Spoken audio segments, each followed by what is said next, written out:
Nagbabalik po ang Let's Talk final set together with Ma'am Vicky Ramos. Ma'am, let's talk about, di ba, siyempre kayo nga nag-evaluate ng mga performances ng bawat LGUs, right? And isa dito may mga awards kayong binibigay. And ito kasi may nakausap kami mga mayors who receive the award called Seal of Good Housekeeping. How is this? What do you do? What kind of program is this? Okay. The Seal of Good Housekeeping is a program. Hindi naman yung maglilinis, ha? Hindi, oo. Kasi di ba ang ating kailangan mayroon silang kino-comply based on the code. So itong Seal of Good Housekeeping ay inaano natin yung in terms of accountability and transparency.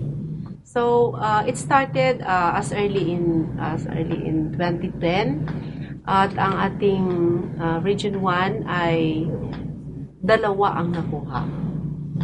Dalawang municipality. Like? And that is Santol in La Union, and we have one in Ilocos, that is Alilen.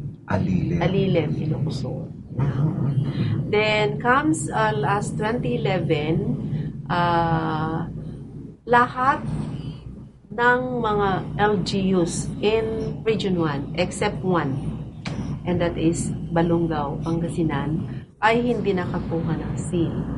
Dahil ang unang-unang requirement is yung tinatawag natin na accountability, dapat walang adverse COA opinion. Okay. Meaning they are abiding with the COA rules and regulations. At saka yung in terms of transparency, yung tinatawag natin na full disclosure policy. Itong full disclosure policy is already in the local code. Matagal na yan. Kaya lang, medyo for the past years, hindi masyadong nako-comply, pinagtuunan, except during the time of Secretary Robredo, kailangan natin implement ito. So, yung full disclosure policy, nire-require kasi ng law, yung local government code na lahat yung tinatawag natin ma-disclose sa mga tao. So, it could be in 3 conspicuous places sa LGU. It could also be in a newspaper of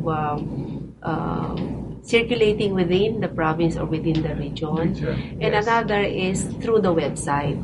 So ano itong mga documents na dapat na post, yung budget nila, yung budget for the year, yung mga financial statement nila, lahat ng mga procurement plan nila, lahat.